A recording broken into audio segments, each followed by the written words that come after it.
السلام علیکم ورحمۃ اللہ وبرکاتہ۔ عالم اسلام کے مسلمانوں کے لیے ایک زبردست خوشخبری۔ شہر حیدرآباد کی مشہور و معروف دینی اقامتی ہمہ وقتی درسگاہ جامعہ انواریہ کے زیر اہتمام قرآن مجید کی تفسیر کے علاوہ احادیث شریفہ و فقہ کی مشہور و معروف معتبر و مستند صحاح ستہ کو ملا کر جملہ 25 کتابوں کی ویڈیو ریکارڈنگ کا سلسلہ شروع ہو چکا ہے۔ اسی کی ایک سنہری کڑی جامع ترمذی شریف کا درس بھی ہے جو الحمدللہ جاری و ساری ہے۔ بیات شیخ المشائخ حضرت سید محمد عبد القدیر الحسینی المعروف نورانی پاشا رحمۃ اللہ علیہ بانی و فاؤنڈر جامعہ انواریہ و باب العلم انواریہ ایجوکیشنل سوسائٹی حیدرآباد۔ سب سے پہلے عبارت پڑھی جائے گی، عربی متن پڑھا جائے گا اور اس کا ترجمہ کیا جائے گا اور مختصر سی تشریح بھی بیان کی جائے گی تاکہ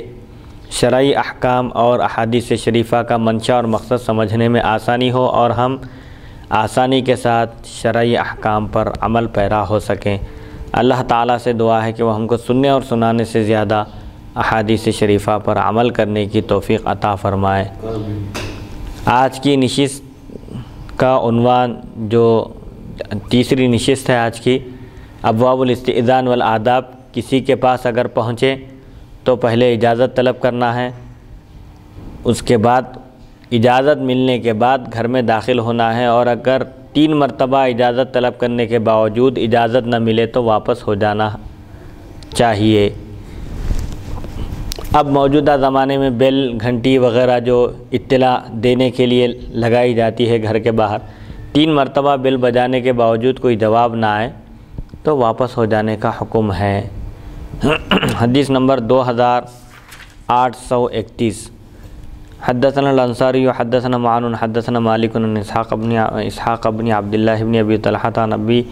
مرۃ عن ابی واقد اللیثی ان رسول اللہ صلی اللہ علیہ وسلم بینما هو جالس فی المسجد والناس معه اذ اقبل 3 نفر فاقبل 2 الى رسول اللہ صلی اللہ علیہ وسلم وذهب واحد فلما وقفا على رسول اللہ صلی اللہ علیہ وسلم سلما فأما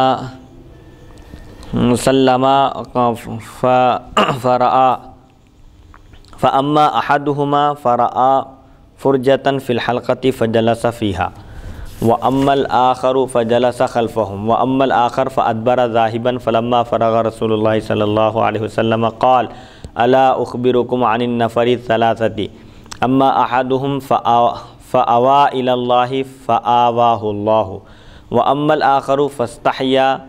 فاستحيا الله منه وأما الآخر فأعرض الله عنه۔ هذا حديث حسن صحيح۔ وأبو واقد الليثي اسمه الحارث بن عوف وأبو مرة مولى أم هانئ بنت أبي طالب واسمه يزيد ويقال مولى عقيل بن أبي طالب۔ مجلس کے آداب بیان کیے جا رہے ہیں۔ اگر کوئی کسی مجلس میں پہنچے تو جہاں جگہ ملی وہاں بیٹھ جانا چاہیے،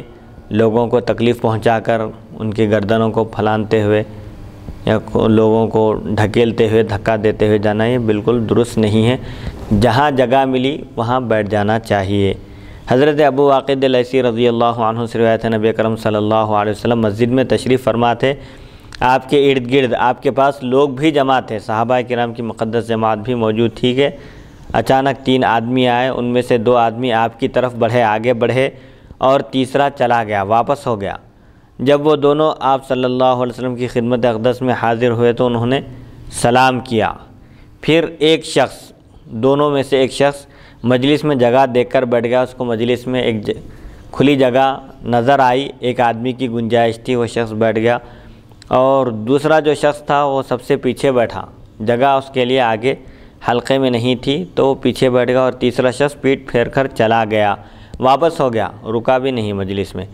نبی اکرم صلی اللہ علیہ وسلم فارغ ہوئے، وعظ و نصیحت فرما رہے تھے یا خطبہ دے رہے تھے، تقریر فرما رہے تھے۔ جب اس سے فارغ ہوئے تو آپ نے فرمایا، کیا میں تمہیں ان 3 آدمیوں کے متعلق نہ بتاؤں؟ یہ جو 3 اشخاص آئے تھے مجلس میں ہمارے، 3 میں سے 2 بیٹھ گئے اور ایک چلا گیا، ان کے بارے میں خبر نہ دوں؟ ان میں سے ایک نے اللہ تعالیٰ کے پاس پناہ لی تو اللہ تعالیٰ نے اسے پناہ دے دی۔ ایک شخص مجلس میں کھلی جگہ دیکھا، آگے بڑھ کر بیٹھ گیا کسی کو تکلیف پہنچائے بغیر۔ تو اب اس حدیث شریف میں دیکھیے حضور اکرم صلی اللہ علیہ وسلم کی بارگاہ اقدس میں پناہ لینا گویا اللہ کی بارگاہ میں پناہ لینا ہے۔ سبحان اللہ۔ اسی لیے یہاں پر دیکھیں حضور کیا فرما رہے ہیں، پہلا شخص جو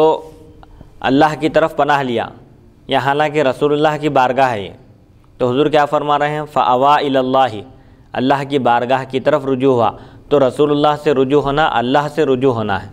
حضور کی بارگاہ میں حاضر ہونا گویا اللہ کی بارگاہ میں حاضر ہونا ہے۔ اسی لیے حضور اکرم صلی اللہ علیہ وسلم نے ارشاد فرمایا، من رآنی فقد رأى الحق، جس نے میرا دیدار کیا اس نے یقیناً حق کا دیدار کیا۔ تو ایک شخص نے اللہ تعالیٰ کی بارگاہ میں پناہ لی تو اللہ تعالیٰ نے اسے پناہ دے دی، اس کو موقع مل گیا، اور دوسرے نے اللہ تعالیٰ سے حیا محسوس کی کہ ایک تو دیر سے آئے ہیں، تاخیر سے آنے کے بعد پھر اب آگے بڑھ کر بیٹھنا یا کسی کو تکلیف پہنچانا مناسب نہیں سمجھے، حیا محسوس کیے، تو جہاں پیچھے تھے وہ مجلس میں وہیں بیٹھ گئے پیچھے ہی، تو اللہ نے بھی ان سے حیا محسوس کیا، یعنی ان کو ان کی حیا کا بدلہ دیا، مطلب ان پر بھی اللہ تعالیٰ عنایت فرمایا، توجہ فرمایا۔ اور تیسرے شخص نے منہ پھیرا، مجلس میں بیٹھنے کے بجائے مجلس سے واپس چلا گیا، تو وہ اللہ تعالیٰ کی توجہ سے محروم ہو گیا۔ یہ حدیث حسن صحیح ہے۔ ابو واقد لیثی کا نام حارث بن عوف ہے۔ ابو مرہ ام ہانی بنت ابی طالب کے غلام ہیں، ان کا نام یزید ہے، کہا جاتا ہے عقیل ابن ابی طالب کے غلام ہیں۔ بہرحال اس حدیث شریف میں جو آداب بتائے جا رہے ہیں وہ یہ ہیں کہ اگر کوئی شخص کسی مجلس میں پہنچے، چاہے وہ وعظ و نصیحت کی مجلس ہو یا درس و تدریس کی مجلس ہو یا دینی معلومات کی مجلس ہو، اس کو چاہیے کہ جہاں جگہ ملی وہاں بیٹھ جائے۔ آگے بیٹھنے کے لیے لوگوں کو پھلانتے ہوئے، لوگوں کو ڈھکیلتے ہوئے، دھکا دیتے ہوئے جانا یہ درست نہیں ہے۔ آداب یہ ہیں کہ اگر آگے کھلی جگہ ہے، بیٹھنے کی گنجائش ہے، کسی کو تکلیف پہنچائے بغیر آگے جا سکتے ہیں تو جا کر بیٹھ جا سکتا ہے، نہیں تو ورنہ اس کو پیچھے جہاں جگہ ملی وہاں بیٹھ جانا چاہیے۔ اور ایسی ذکر و اذکار کی جو مجلس ہوتی ہے، مقدس مجلسیں، برکت والی جو مجلسیں ہوتی ہے، وہاں سے جو شخص منہ پھیرتا ہے وہ اللہ تعالیٰ کی توجہ اور عنایتوں سے محروم ہو جاتا ہے۔ اور حضور کی بارگاہ میں پناہ لینا، حضور سے رجوع ہونا، حضور سے درخواست کرنا، یہ اللہ سے درخواست کرنے کے جیسا ہے، کیونکہ اللہ تعالیٰ نے ہر چیز میں حضور اکرم صلی اللہ علیہ وسلم کی ذات کو اپنی ذات کے ساتھ شریک رکھا۔ اذان میں، خطبے میں، نماز میں بھی حضور اکرم صلی اللہ علیہ وسلم کا ذکر ہے، تشہد میں۔ بہرحال کوئی موقع، کوئی جگہ اور کوئی عبادت ایسی نہیں ہے جہاں پر حضور اکرم صلی اللہ علیہ وسلم کا ذکر نہ ہو۔ اسی لیے صحابہ بھی جب بھی گفتگو کرتے یا کسی چیز کا ذکر کرتے تو برابر حضور اکرم صلی اللہ علیہ وسلم کا بھی ذکر کرتے تھے۔ جیسے کہا جاتا کہ تم جانتے ہو، تو صحابہ کبھی یہ نہیں کہے کہ اللہ بہتر جانتا ہے، اللہ اور اس کے رسول بہتر جانتے ہیں۔ تو اللہ کی خوشنودی، حضور کی خوشنودی اللہ کی خوشنودی ہے، اور حضور کی اطاعت اللہ کی اطاعت ہے، اور حضور کی پکار پر جواب دینا اللہ کی پکار پر جواب دینے کی طرح ہے، یعنی حضور کا بلانا یہ اللہ کے بلانے کی طرح ہے، جس کا ذکر قرآن مجید کی بے شمار آیتوں میں آیا ہے۔ جیسا کہ اس میں ایک سوال یہ ہے، جو شخص منہ پھیر کے جانے والا ہے، اگر شرعی عذر ہو، ضروری کام ہو، یا گھر سے فون آ گیا ہو، کسی کی طبیعت خراب ہو، یا کوئی کاروبار کے معاملے میں کوئی ایسی چیز ہے جانا ضروری ہے جس کے بغیر کوئی چارہ جوئی نہیں ہے، یا ہزاروں لاکھوں روپے کا نقصان کا اندیشہ ہو، تو ایسی صورت میں اگر وہ جاتا ہے تو کیا وہ بھی اللہ کی رحمت سے محروم ہو جائے گا، یا وہ شخص جس کو وقت ہے اور وہ آیا ہی مجلس میں حاضری کے لیے اور اس سے کوئی عذر شرعی نہیں ہے، کوئی مجبوری نہیں ہے، بغیر کسی مجبوری کے وہ مجلس چھوڑ کر منہ پھیر کر جا رہا ہے، تو ایسا شخص جو ہے اللہ کی توجہ سے، اللہ کی عنایتوں سے، رحمتوں سے محروم ہو جائے گا۔ ہاں، عذر شرعی ہے تو خیر ظاہر بات ہے، وہ تو اللہ کے پاس بھی معاف ہے۔ عذر شرعی کی بنیاد پر اگر کوئی جا رہا ہے، اچانک فون آ گیا، وہ تو ایک بشری تقاضا ہے، انسانی ضرورتوں کی بنیاد پر جانا پڑتا ہے۔ لیکن اگر کوئی شخص جیسے عام طور پر جو ذکر و اذکار کی مجلس ہوتی ہے اور علمی حلقے جو ہوتے ہیں، مالدار لوگ جو ہوتے ہیں اس میں بیٹھنے کو اپنی بے عزتی سمجھتے ہیں یا اپنی شان کے خلاف سمجھتے ہیں، ایسا سمجھ کر جا رہے ہیں تو یہ درست نہیں ہے۔ عذر شرعی کی بنیاد پر جا سکتے ہیں۔ ذکر و اذکار کی مجلس میں اگر کوئی شریک ہوئے تھے لیکن فون آ گیا، اچانک کوئی کام آ گیا جس کی وجہ سے جانا ناگزیر ہو گیا ہے، ضروری ہو گیا ہے، تو ایسی صورت میں جانے میں کوئی حرج نہیں ہے۔ حدیث نمبر 2832 حدثنا علی بن حجر حدثنا شریک عن سماک بن حرب عن جابر بن سمرة قال كنا اذا اتينا النبي صلی اللہ علیہ وسلم جلس احدنا حيث ينتهي هذا حدیث حسن غریب وقد رواه زہیر بن معاویہ عن سماک۔ حضرت جابر بن سمرہ رضی اللہ عنہ سے روایت ہے، فرماتے ہیں جب ہم بارگاہ اقدس صلی اللہ علیہ وسلم میں حاضر ہوتے تو جہاں جگہ ملتی وہیں بیٹھ جاتے۔ زہیر بن معاویہ نے بھی اسے سماک سے روایت کیا ہے۔ اس حدیث میں بھی بہرحال یہ بات بتائی جا رہی ہے کہ صحابہ اکرام کا طرز عمل اور ان کا طریقہ بھی یہی تھا کہ جب مجلس اقدس میں حاضر ہوتے حضور اکرم صلی اللہ علیہ وسلم کی بارگاہ اقدس میں تو جن کو جہاں جگہ ملتی وہ وہیں بیٹھ جاتے تھے۔ حدیث نمبر 2833 باب ما جاء علی الجالس فی الطریق حدثنا محمد بن غیلان حدثنا ابو داود عن شعبۃ عن ابی اسحاق عن البراء ولم يسمعه منه ان رسول اللہ صلی اللہ علیہ وسلم مر بناس من الانصار وهم جلوس فی الطریق فقال ان کنتم لا بد فاعلین فردوا السلام واعینوا المظلوم واهدوا السبیل وفی الباب عن ابی ہریرہ وابی شریح الخزاعی وهذا حدیث حسن۔ یہ بیان اس حکم کا جو راستے میں بیٹھنے والے کی ذمہ داری کے بارے میں آیا ہے۔ راستوں میں بیٹھنا اگرچہ کہ یہ منع ہے، درست نہیں ہے، لیکن اگر کسی کے لیے ضروری ہی ہو، بیٹھنے کے سوا کوئی چارہ نہ ہو، تو پھر ان کی ذمہ داریاں کیا ہیں وہ بات بتائی جا رہی ہے۔ حضرت براء رضی اللہ عنہ سے روایت ہے، نبی کرم صلی اللہ علیہ وسلم انصار کی ایک جماعت کے پاس سے گزرے، وہ راستے میں بیٹھے ہوئے تھے، اس حال میں کہ وہ لوگ راستے میں بیٹھے ہوئے تھے۔ راستے میں بیٹھنے سے مراد بیچ راستے میں نہیں، بلکہ گھروں کے باہر جیسے چبوترے بنے ہوئے ہوتے ہیں جہاں پر لوگ بیٹھا کرتے ہیں، یا دکان کا چبوترا ہے سمجھے، ایسی جگہ بیٹھے محلے میں، گلی میں، تو ایسی جگہ بیٹھے ہوئے تھے صحابہ کرام انصار کی ایک جماعت۔ تو آپ صلی اللہ علیہ وسلم نے ارشاد فرمایا اگر تمہارے لیے راستے میں بیٹھنا ضروری ہی ہو، اس کے سوا کوئی چارہ نہ ہو، ضروری ہے سمجھے، دوستوں کی ایک بیٹھک ہوتی ہے یا کوئی ضروری کام کی وجہ سے بیٹھے کسی کے انتظار میں، اگر ایسا کرنا ضروری ہی ہو تو اب تمہاری ذمہ داری یہ ہے کہ سلام کا جواب دو۔ ظاہر بات ہے گزرنے والے سلام کریں گے، ان کے سلام کا جواب دو، گفتگو میں ایسے مصروف نہ ہو جاؤ کہ کوئی سلام کرے اور اس کا جواب نہ دو، تو سلام کا جواب دو، مظلوم کی مدد کرو اور لوگوں کو راستہ بتاؤ۔ کوئی راستہ بھٹک گیا ہے، پتہ پوچھے تو اس کو پتہ بتانا چاہیے، کوئی مظلوم ہے اس کی مدد کرنا چاہیے، کوئی سلام کیا تو اس کا جواب دینا چاہیے، کوئی سامان اٹھا کر ٹرالی میں رکشے میں رکھ رہا ہے لیکن وہ اکیلا ہے یا اٹھا نہیں سک رہا ہے، اس کی مدد کر سکتے ہیں تو سامان اٹھانے میں اس کی مدد کر دو۔ کہیں لڑائی جھگڑا ہو رہا ہے، صلح کرا سکتے ہیں، رکا سکتے ہیں جھگڑے کو، تو آگے بڑھ کے اس کو رکانا چاہیے۔ اب یہ جو سادہ سامان کی جو بات ہو رہی ہے مفتی صاحب جی، کہ بعض لوگ جو ہے کمزور ہوتے ہیں، نقاہت کی وجہ سے، کمزوری کی وجہ سے بوجھ اٹھا کر گھر تک پہنچنا مشکل ہو جاتا ہے جی، کبھی آٹو وغیرہ نہیں ملتا ہے یا کوئی سواری نہیں ملتی ہے جی، جس کے ذریعے وہ گھر تک جو ہے سامان کے ساتھ پہنچ جائے، تو لامحالہ وہ بیچارہ جو ہے سامان اٹھا کر اکیلا پیدل جا رہا ہو جی، اور وہ بڑی مشکل سے لڑکھڑاتے ہوئے تکلیف سے جا رہا ہو، تو اب جو لوگ راستے میں بیٹھے ہوئے ہیں، چبوتروں پر بیٹھے ہوئے ہیں، تو کیا وہ لوگ پورا سامان گھر تک پہنچانا مطلب ہے مدد کرنے میں؟ سامان اٹھا کے مدد کرنا یہ تو بات ثابت ہو رہی ہے جی، اب کیا اس کے گھر تک سامان پہنچانا بھی ضروری ہے؟ اس کے گھر تک پہنچانا ضروری ہو تو اب مظلوم کی مدد اچھی بات ہے بھائی، اگر کوئی پہنچا دے، ایک نابینا ہے سمجھے، راستہ پہنچنا مشکل ہے اس کے لیے چلنا، پہنچا دیجیے، اچھی بات ہے یہ، لیکن اگر کوئی حضور شرعی ہیں، آپ ضروری کام سے کھڑے ہوئے ہیں تو پہنچانے کی ضرورت نہیں ہے، البتہ اٹھا کے دے سکتے سامان، اٹھا کے دے سکتے اس کو، کیونکہ اگر کوئی ضروری کام نہیں ہے آپ اس کے گھر تک جا سکتے ہیں تو جانا اچھی چیز ہے۔ ہاں، اب کبھی گھر بہت دور ہے سمجھے، آپ جا کے دے کے آئے تک آپ جس کام سے باہر نکلے تھے وہ کام چھوٹ جا سکتا ہے، تو جہاں تک اس کی مدد کر سکتے ہیں وہاں تک مدد کر دینا اس کی، عذر و شرع۔ تو یہ دیکھیے اسلام کی یہ تعلیمات ہے کہ اسلام کے خلاف جو اعتراض کیا جاتا ہے کہ اسلام عورتوں کے حقوق عطا نہیں کیا، فلاں ایسا کیا، ایسا، یہ سب کیا ہے، صرف پروپیگنڈا ہے، اسلام کے خلاف تہمت ہے اور غلط بیانی سے کام لیا جا رہا ہے۔ حالانکہ اسلام راستے کے بھی حقوق متعین کر رہا ہے کہ راستے میں بیٹھنے والوں کے لیے راستے کی کیا ذمہ داریاں ہیں۔ حالانکہ راستہ غیر ذی روح ہے، غیر ذی روح، جس کے اندر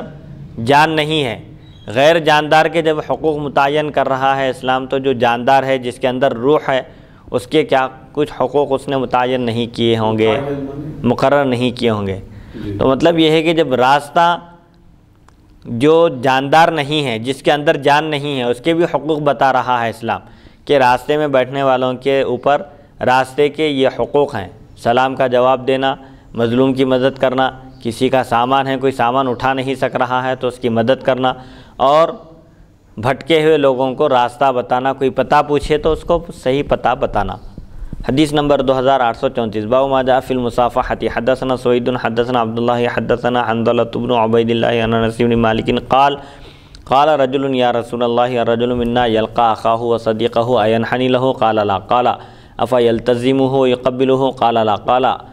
افیأخذ بیدہ ویصافحہ قال نعم ھذا حدیث حسن۔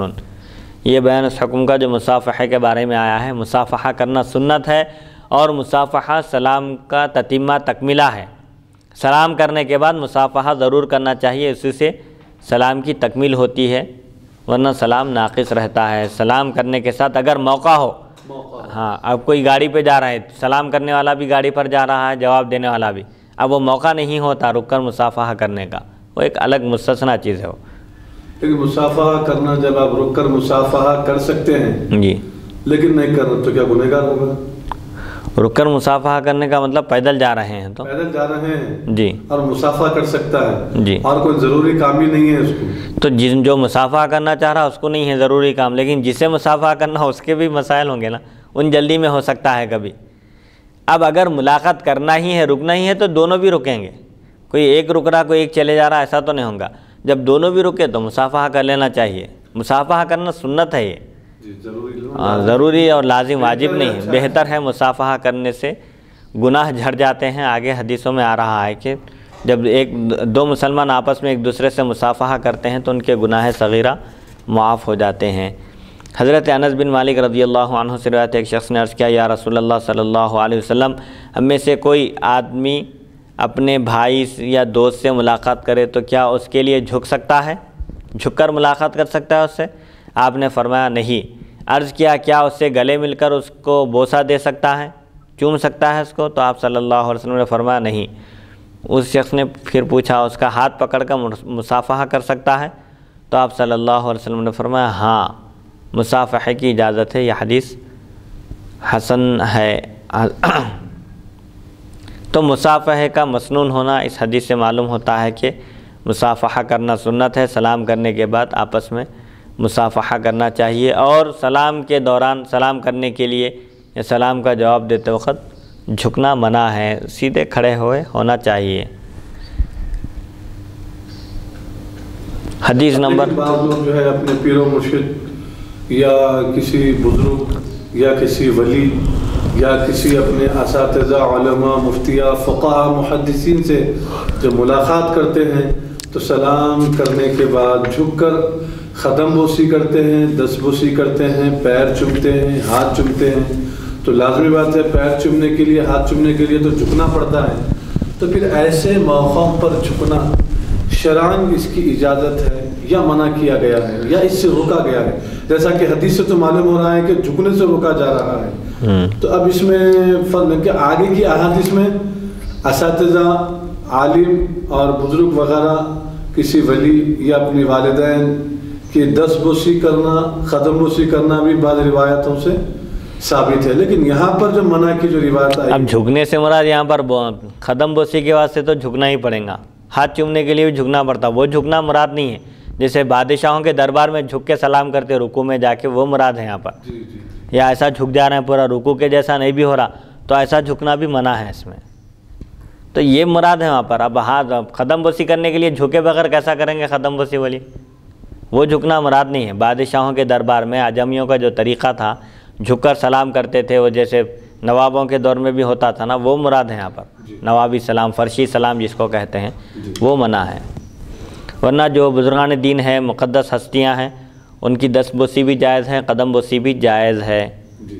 حدیث نمبر 2835 حدثنا سوید حدثنا عبداللہ حدثنا حمام عن قتادہ قال قلت لانس بن مالک هل كانت المصافحة في أصحاب رسول الله صلی اللہ علیہ وسلم؟ قال نعم هذا حدیث حسن صحیح۔ حضرت قتادہ رضی اللہ عنہ فرماتے ہیں میں نے حضرت انس بن مالک رضی اللہ عنہ سے پوچھا کیا صحابہ کرام میں مصافحہ کرنے کا رواج تھا، دستور تھا؟ تو انہوں نے فرمایا ہاں یہ حدیث حسن صحیح ہے کہ صحابہ کرام بھی آپس میں ایک دوسرے سے ملاقات کے وقت مصافحہ کیا کرتے تھے سلام کرنے کے بعد۔ تو یہ حضور اکرم صلی اللہ علیہ وسلم کی بھی سنت ہے، صحابہ کا بھی اس پر عمل رہا ہے، مصافحہ کرنا سنت ہے اور دونوں ہاتھوں سے مصافحہ کرنا چاہیے۔ ایک ہاتھ سے مصافحہ درست نہیں ہے، سنت کے خلاف ہے، آداب کے خلاف ہے۔ حدیث نمبر 2836 حدثنا احمد بن عبدۃ الضبی حدثنا یحیی بن سلیم الطائفی عن سفیان عن منصور عن خیثمۃ عن رجل عن ابن مسعود عن النبی صلی اللہ علیہ وسلم قال من تمام التحیۃ الاخذ بالید وهذا حدیث غریب ولا نعرفه الا من حدیث یحیی بن سلیم عن سفیان وسألت محمد بن اسماعیل عن هذا الحديث فلم يعده محفوظا وقال انما اراد عندي حديث سفيان عن منصور عن خيثمة عن من سمع ابن مسعود عن النبي صلى الله عليه وسلم قال لا ثمر إلا لمصل أو مسافر قال محمد وإنما يروى عن منصور عن أبي إسحاق عن عبد الرحمن بن يزيد وغيره قال من تمام التحية الأخذ باليد۔ حضرت عبداللہ بن مسعود رضی اللہ عنہ سے روایت ہے نبی اکرم صلی اللہ علیہ وسلم نے ارشاد فرمایا مصافحہ کرنا سلام کی تکمیل ہے، سلام کر کے خاموش نہیں ہو جانا بلکہ مصافحہ کرنا چاہیے، اس سے سلام مکمل ہوتا ہے، سلام کا تتمہ تکمیلہ اس کو کمال تک پہنچانے والا مصافحہ ہے۔ یعنی مصافحہ جو ہے سلام کرنے سے جو نیکیاں جو ملتی ہے، ایک نمبر جو اللہ کی سلامتی اس پر جب نازل ہوتی ہے، تو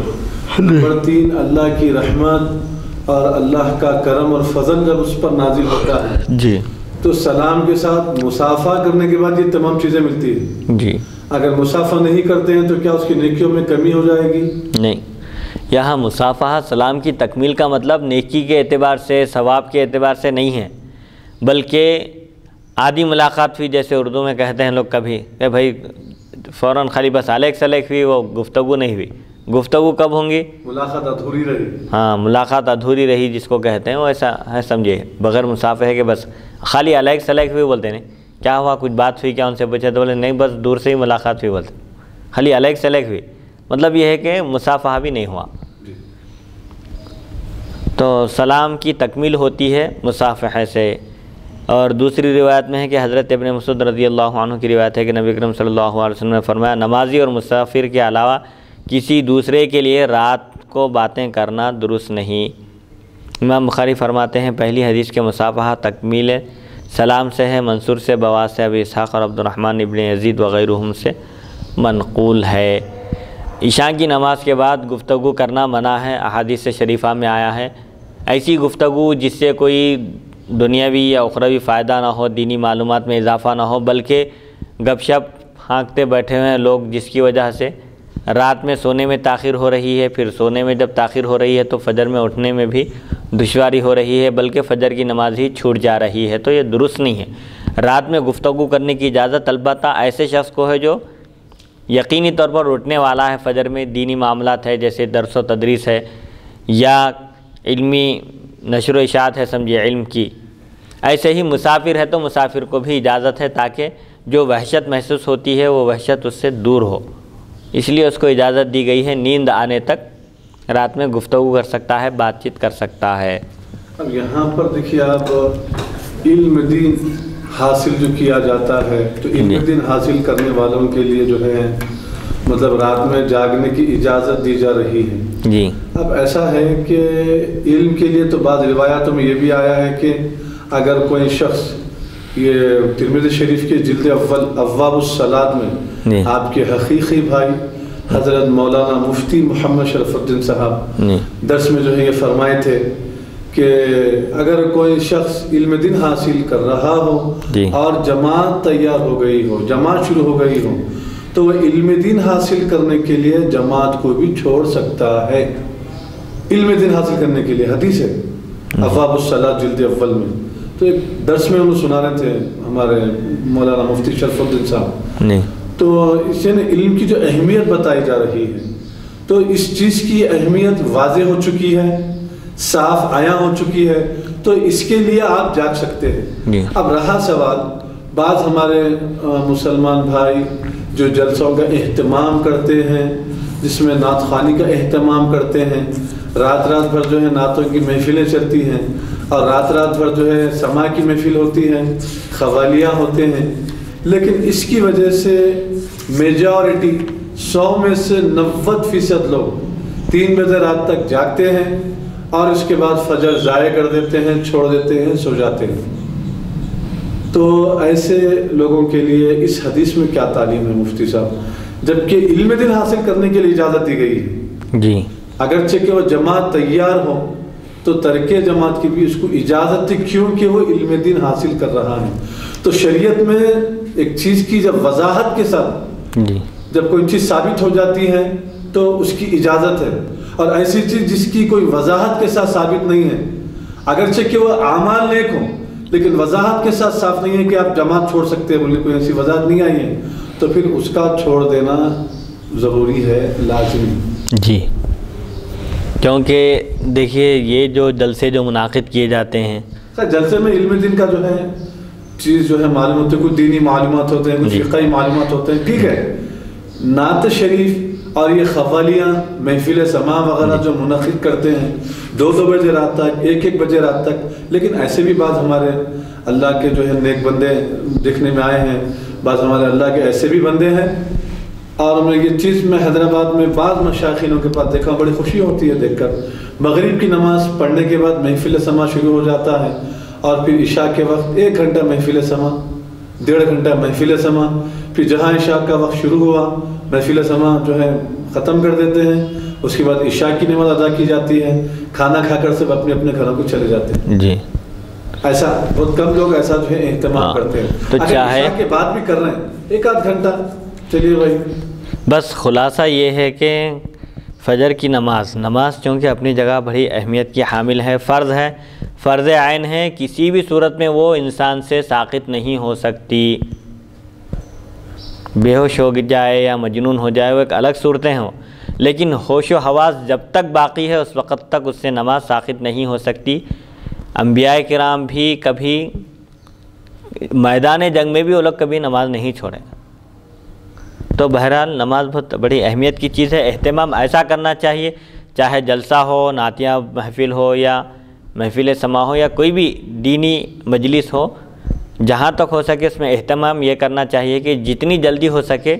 ختم کر کے آرام کر کے فوراً فجر کی نماز کے لیے اٹھنا چاہیے، اٹھنے کے جیسا کچھ ایسا انتظام کرنا چاہیے۔ اگر اس کو یقین ہو جائے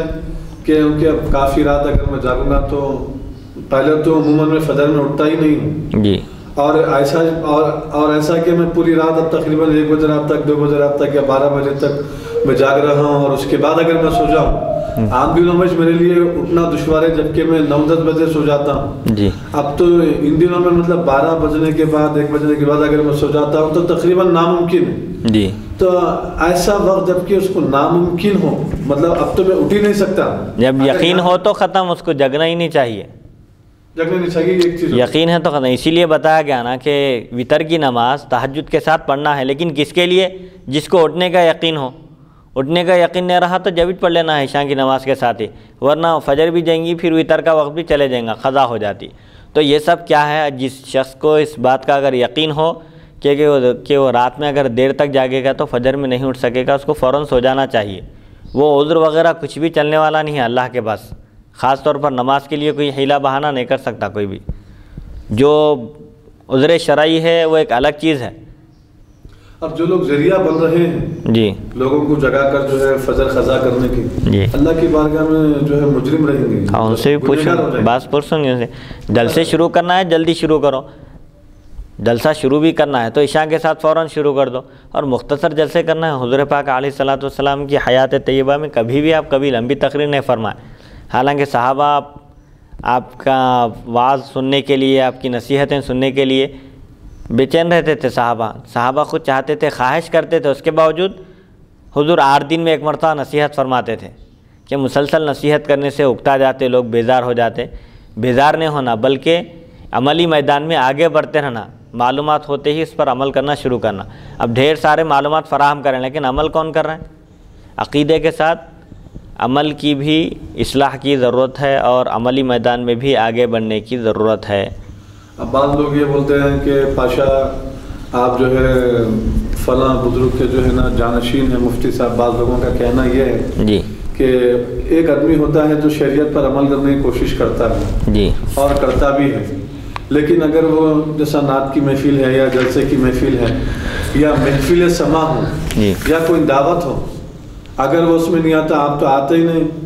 ہم کیا کریں گے آپ کے پاس آ کے، آپ آتے ہی نہیں، آپ ہمارے